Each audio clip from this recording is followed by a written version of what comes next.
just want to remind everybody that we have a long list of speakers and a long list of questioners who would like to talk to the mayor. So if we can focus and laser on mayoral control of the schools, I think that would be very helpful. Right. To that end, Senator Laval.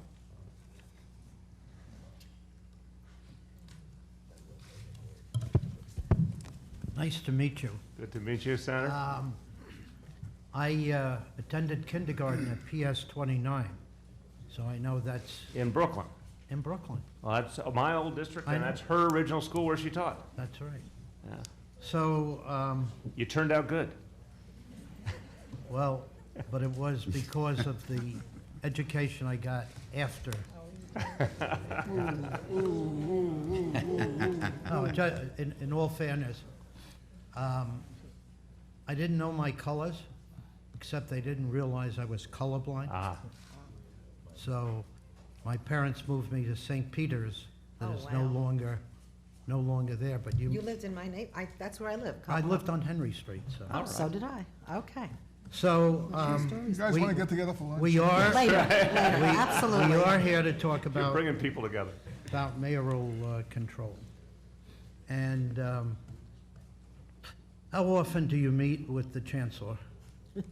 Averages every week, but we talk in between a number of times, and there's all sorts of special meetings that come up, Right. typically once a week. So the last time you met, or do you remember what the agenda was? A multifaceted agenda. We talked obviously about a lot of the issues that would come up here. We constantly are talking about special education. We're talking about the role of mental health in schools. We're talking about our efforts to increase teacher training and also deal with some people who shouldn't be in the profession. Those are amongst many, many other topics I could raise, but Okay. those are regular topics. Just offhand, how much of your time do you spend on education issues? It's a big piece of the time and energy I put in because it is central to the budgeting process, which is a lot of my time, central to the process around the state of the city, which is our vision for the city each year. The regular meetings with the chancellor. I visited a number of schools, obviously including our pre-K effort. When pre-K was being constructed, it was something separate from whatever I did with the chancellor. I would have several meetings a week on the construction of the pre-K initiative. I did a lot of separate time on the construction of the after-school initiative. So I could try and come up with an exact figure for you, but I would say it's a very central part of the work I do. Okay. And how do things come into your office? You were a former city council member, so I'm sure your colleagues feel instead of calling the chancellor up, they call the mayor up. And I see you have a smile on you. I have a smile because, yes, my former colleagues feel a great deal of comfort telling me what's on their mind. But they also, I can say this objectively, because I've heard from members, Democrat and Republican, every borough, they have a lot of comfort in the relationship with the chancellor. So there's a huge amount of connection she has directly to them. It's not so typical that a council member would come to me on a specific school issue locally. It's usually the bigger substantive issues. But, having been a public school parent, having been a community school board member, I still am in touch with a lot of parents who give me their feedback. A lot of people I see just walking down the street or I know from my neighborhood and from other parts of the city. So I think the fact is I don't get into the minutia, but I do think I have a substantial feedback loop to hear what's working and what's not. So as I was just coming into the hearing, discussion was had on numbers, how much state aid you get, how much you spend, and et cetera. And the city is in a very excellent position since it could use general resources, and we've talked about that with mental health, and you have really had a good focus on that. Lunch, making sure that children have lunch.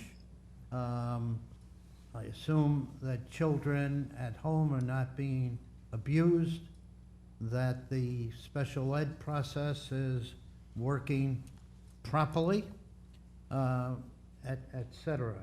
So Can you talk about some of the other resources, government resources, that are used to deal with the totality of the student?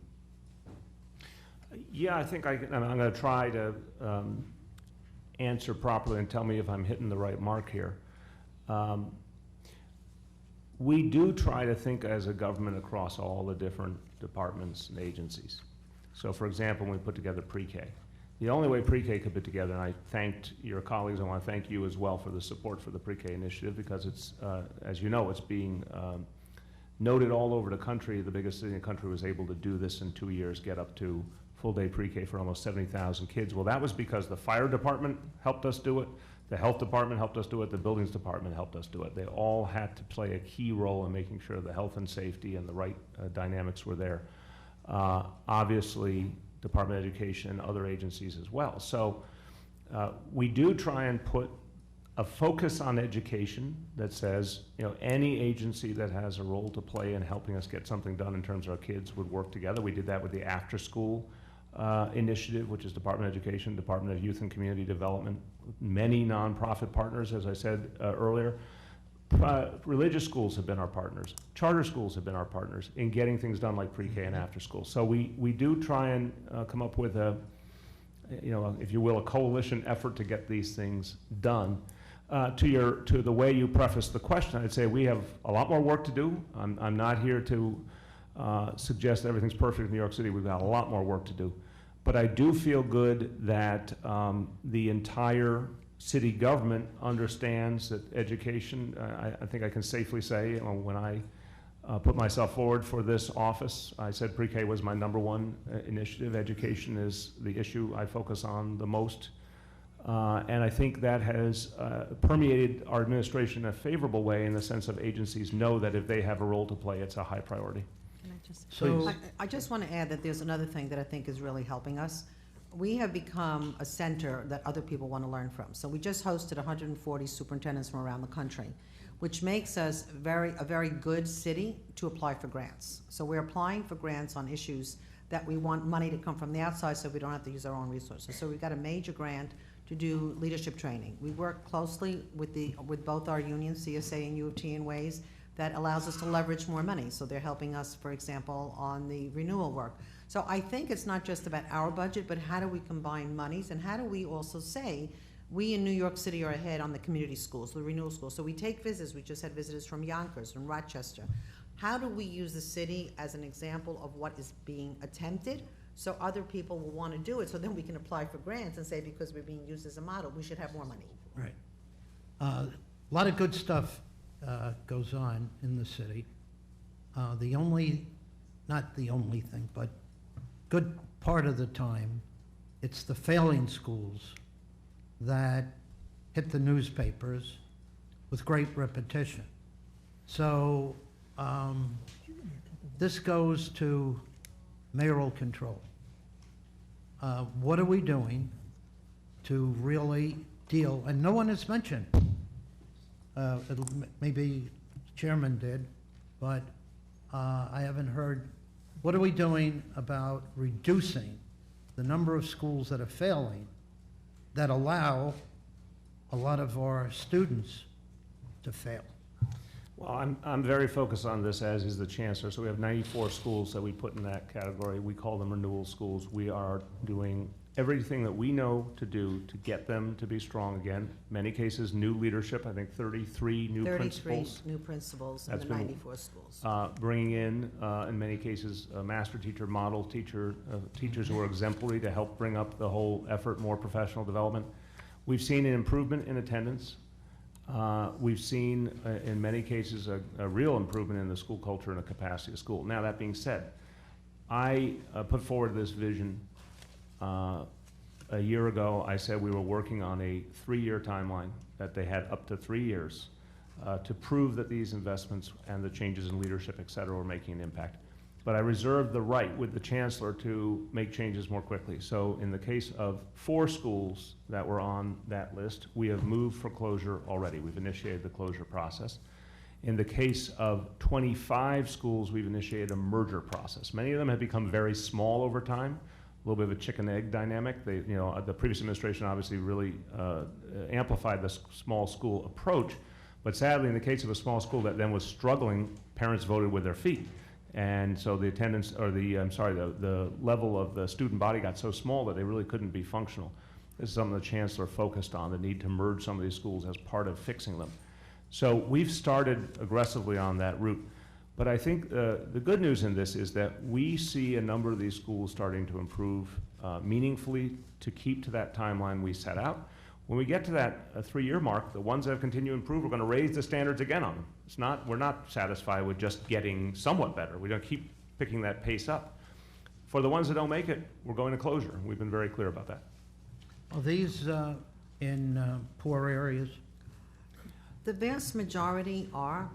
Poverty does make a difference, but I think more importantly, So and I could want to you- be very clear. Could you give me a number out of the 94?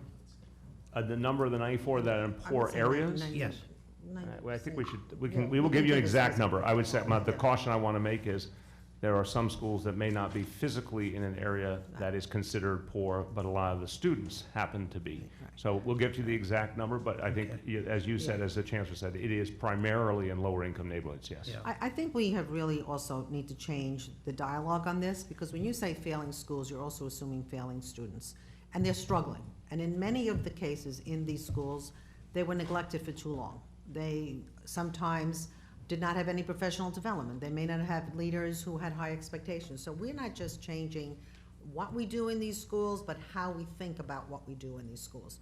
All these schools have what we call the DSR, a person that is designated to work with all the teachers in the building to handle their professional development. So there's a lot of work that we're doing in these schools. The commissioner was just in 2 or 3 of our schools yesterday and the day before, and she's very impressed by the steps that we're taking.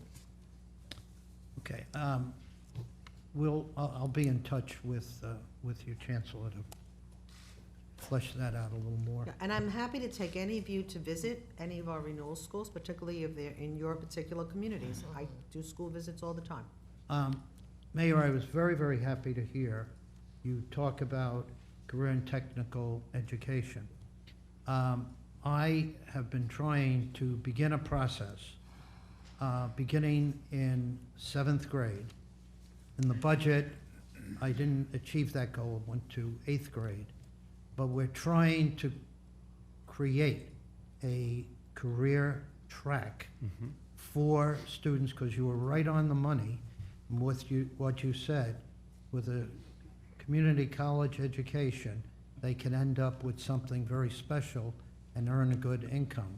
I'm going to ask for your help with the assembly to flesh out greater details so that you can see your goal achieved in what you want to do. It's, Thank very you, Senator, thank you for that, and I think I appreciate how focused you are on it. As you know, for too many years in this country, somehow career and technical education got treated like something lesser and became shunned, when in fact, for a lot of young people, it's exactly what's right for them. And as I said earlier, it doesn't mean they don't go to college also, but for some, it's a fantastic path, 2-year degree and right into, for example, the tech community. So I'd love to work with you to see how we can do a lot more, but we are planning 40 new schools and programs in career and technical education. We think there's a lot more that we can do in that vein, but it has to be up to date. This is what we found when I was public advocate. We did a study of this. We found, unfortunately, a lot of the career and technical education was teaching skills that weren't part of today's job market. We want to bring them up to date and make them much more of a focus. And thank you for your help. Thank you. Senator Felder.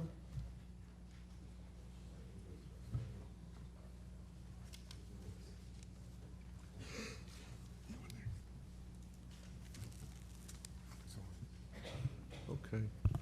Good morning. Good morning. The chancellor mentioned about the increase in psychologists in the schools. What is the student to psychologist ratio or vice versa? We have to get you that. Well, I think we've talked about it a number of times. And I know you have these 2 schools where you're doing some other program where they're following students, Yes, single shepherd. which is great, but I think addressing some of the issues that were mentioned about kids having the help they need when they need it. I think I mentioned this last time. In the yeshiva that I went to, the City Department of Education provided guidance counselors at that time. And I think that if not for the guidance counselors, I would have been thrown out more often than I was. So I just think that it's really an important issue to address, and I'd like to know how that's working. The other thing I wanted to ask about is to mention to you something that's very important. 3 sessions ago, we came to an agreement, and you announced at City Hall a commitment to help families with special needs children, and in that process, there was a memorandum of understanding, as well as the comments that you, Mayor, mentioned at the press conference. One of the critical parts of this much-needed reform, however, was the establishment of 3-year settlements, which meant that parents that have children with special needs would not have to hire private attorneys over and over and over to make their case. And besides the financial burden on these parents, I think everyone understands the difficulty that parents face having to do the best that they can for each of these students, let alone having to get ripped off by some lawyers year after year after year. And I would just mention that before you made this commitment, and I thank you again, the lawyers used to tell the parents that they're not going to get approved on these IEPs without hiring them. Now, thanks to your work, the lawyers are saying it's going to get done, but the only way it's going to get done is if you hire me. And these parents are paying year after year after year. So these settlements, in terms of this commitment that you made, there has been no movement at all. And we've repeatedly asked since the announcement to have these 3-year settlements implemented. They've been implemented in other localities throughout New York State and approved by SED in other counties, and they are clearly legally permissible. Please, I'm sorry, Senator. It's not a problem. Sharif keeps bothering me, Senator. I can take care of it. Could you call security? That's right. I should leave alone? Okay. Senator Perkins intervened, thank you. So it's clearly legal, state, federal, legal. These 3-year settlements provide parents and their children stability, and still allow modification, obviously, if there's improvement. If there's a situation where a student has a learning disability that can be improved, then obviously that has to be reevaluated. But some of the kids who have lifelong disabilities that we know are not going to change. So after multiple requests to have this 3-year settlement policy implemented, I haven't gotten any response. I will just say to you, Please. yeah, I would just say to you that I don't want to go and bore you and everyone else here with a log that I've kept since the beginning. But I will go back to September of this year, September of 2015, I should say. I wrote you a letter. I never got a response. I then wrote another letter in December. And from September up until last night, I left at least a half a dozen messages with people who work directly with you. And by the way, I like them all. And the fact that I've been ignored, or I don't know what it is, you know, I don't want to get into that because that's something that I don't understand. But irrespective of that, one time, I would say once in early January, someone called and said they're working on it. Now, this has been going on for more than 2 years. And I know that you would not stand for this. I know that, and I want to believe that. So it's not about Felder, it's about hundreds of children and what we discussed. So finally last night, I got a letter, an unsigned letter by somebody who works with you, which falls far short of the commitments that we talked about. So I've rehashed some of that stuff enough, and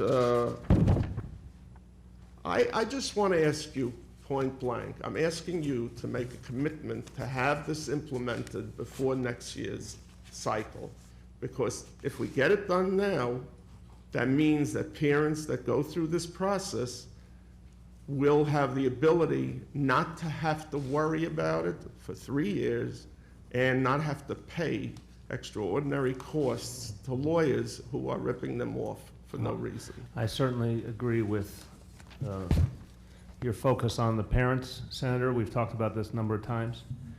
And you will remember when I was public advocate, we did a lot of work on this issue because I thought the system was rigged against the parents. And I think your summation of the games that some of the lawyers played is right. But I would say it even more critically. A parent who was dealing with a profound challenge, and I say many times publicly, it's tough to be a parent to begin with in New York City in modern culture, modern society. But then if you're dealing with the challenge of a child with special needs, that's adding a whole nother layer of complexity and burden to your life. And every parent would say, would do anything for our child, becomes the #1 focus, and everything else in life still has going on. All the bills have to be paid, et cetera. So you would think when it comes time to engage the Department of Education, the question would be at the Department of Education, how can we help you? And I laid out, and I'll be happy to provide the reports to the committee, years ago that is not what happened. In fact, it was quite the opposite. It was a system based on making it as difficult as possible for parents to access services, creating as many burdens as possible, so bluntly a number of parents would go away and not press their claim. And it was a litigation-based system, which was costly to everyone involved. We said we were going to change that. Now, you led in the Senate, and I know in the Assembly there was tremendous feeling for this as well, and we got to, I thought, in 2014, a very good decision. It was a beginning. We didn't say it was everything. It was a beginning. My memory of what we agreed to did not fully treat this issue. We have to treat it. I'm going to speak to it in a moment. But I think what we said in that agreement, we have been consistently following through on, and I've talked to many parents and many advocates for parents who say it's not perfect yet, no one's pretending it is, but that there's a very substantial change that has occurred by and large in terms of the response of DOE to parents, the ease of the process, the amount of litigation, the outcomes for parents, that there's a real change that's happened in just 2 years' time. We have a lot more to do.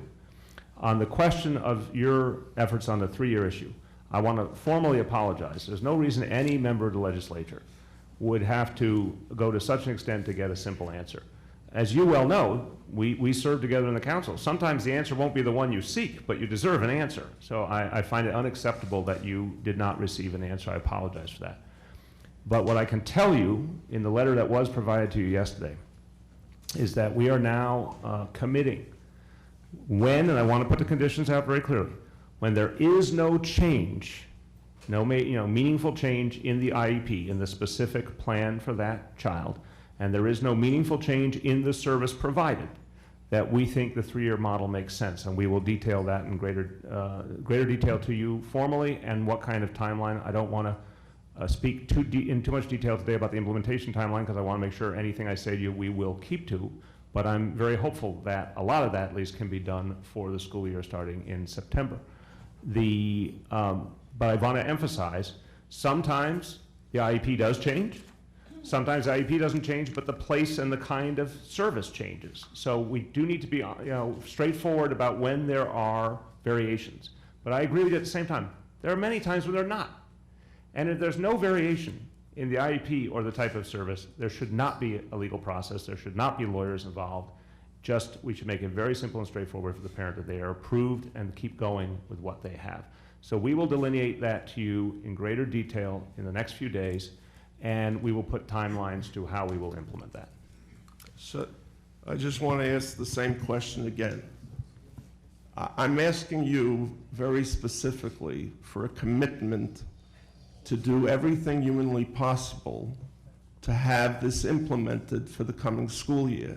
This is not the first, I just want to correct some things. If the mayor wants, I'd be happy to I don't have an iPad or something to play the press conference, but it was very clear that the mayor committed to doing these multiple year agreements. It's not something new, one.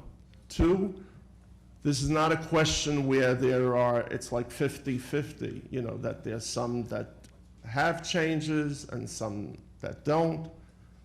The majority of the kids, for example, who have autism or who have Down syndrome, severe disabilities, unless there's some miracle by God, they're going to have those disabilities for the rest of their life.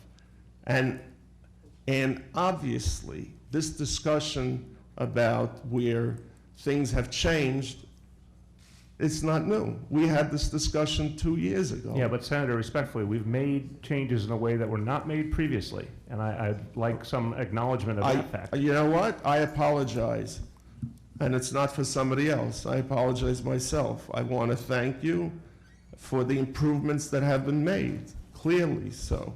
But I'm your constituent, and constituents don't call me to say what a great job I'm doing. So I admit, Something we can all relate to. Yeah, so I'm just telling you, I'm sorry I didn't mention it earlier. Clearly, you have the consummate professional, and what I would consider her to be the heroine for kids in the city, but specifically special needs kids, Karen Goldmark. Mm-hmm. I don't, some would say that she's an alien because she can do so much during a day. I'd like to deny that she is an alien. Okay, wonderful person. But getting back to the commitment. Thank you. I'm not done. I know. Yeah, and I don't have my notes, by the way. Well, you tried. I need a commitment, because it's not me, and the apology I accept for the 1,000 families. It's not for me. I need to walk out here today and hear from you, because I know you can do it, that you are going to have this implemented for next year. Okay, Senator, again, I'm going to be straightforward. One, I think we have some differences on what was the original vision, but I think the underlying impulse was exactly the same. I think you and I have felt a lot of the same things from day one. I'm happy to review all the videotapes in the world because we have comported ourselves with consistency. And again, for years and years, this was not acted on, we've acted on it, which proves, I believe in a thing called tachlis, and this proves because we did something that we intend to do more. We didn't do this for superficiality, we did this for a reason, that we want to lighten the burden on parents, we want to get something done for kids. So the reason I want to put this properly and carefully is, I'm not going to ever say to you something very specific and then not keep to it. Do I want to get as much done for September opening day of school as humanly possible? Yes. We will delineate exactly what that means. I'll do you one better. We will delineate exactly what that means. But to your core point, that no one should have to go to a lawyer and pay money and struggle for something that we all agree isn't necessary, I want to end that practice. There's no two ways about it. And the reason we sent the letter, and I again apologize for the delay, is we actually are united in wanting to get to this place. Do you have my commitment? We want to get to this place. Yes. As quickly as humanly possible. Yes. What does that mean? The ultimate concept of what does it mean we will put in writing and distribute to the world. And when will that be? I believe we can give you an answer by next week, You mean the written? a written answer. I appreciate that. Thank you very much. And again, thank you for the work you've done so far. Thank you. Senator Stavisky. Thank you.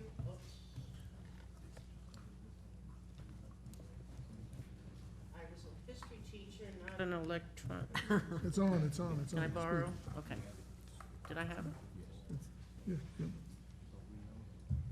It's on. it's on. Don't worry about it. Just talk. Thank you both for coming very, very quickly. I read your testimony, You were the one. and you have 4 points. I'll use my classroom voice. You have 4 points of accomplishments of mayoral control. There was one area that you did not discuss, and that is the question of discipline in the schools. And I know you're proud of the fact that suspensions are down by approximately 1/3. And yet there was a story and an editorial in the Daily News in April 30th, that talked about the suspensions. And one of the things that when I visit schools, now it's on. One of the things that that when I visit schools, supervisors often complain to me about how they are forced to reduce the number of in-school suspensions, et cetera. And the Daily News uses the term in their editorials, I love, it said restorative justice or something. Can you comment on that and how that is part of the mayoral control issue? Yes, thank you very much, Senator. I'll start, and I know the Chancellor certainly has strong views on this as well. We believe that the important thing is to keep kids safe, and that you can keep kids safe at the same time as creating a respectful environment, where we choose the right disciplinary tools. We do not choose tools that are unfair or discriminatory. We do not choose tools that undermine the education process, that we really figure out the appropriate way to create both discipline and to keep a child learning. So suspensions, I'm going to just give you some facts I think speak volumes from the 2011 to 2012 school year versus the last school year, 2014 to 2015, so a 3-year span. Suspensions are down 36%, arrests are down 68%, summonses are down 72%, all crime in schools down 29%, major crimes down 25%. Now, the experts I refer to when I give you this information are the NYPD and the School Safety Division. The state of New York has a different way of keeping track of incidents, which we respect but don't believe indicates the reality as well as the NYPD statistics. We think this is a better picture of what's going on in our schools, that the kinds of things that used to plague our schools have been greatly reduced. At the same time, we've been able to approach discipline in a way that is more fair, less discriminatory, more conducive to education. So I find that a lot of the criticism is based on a misreading of the facts, and again, it's interesting that some people, some commentators like to invoke NYPD statistics when it's convenient to their cause and then suddenly forget to look at them when it's not convenient to their cause. Well, I go to those statistics regularly, and they prove that this approach is working well for our schools. Chancellor, would you like to?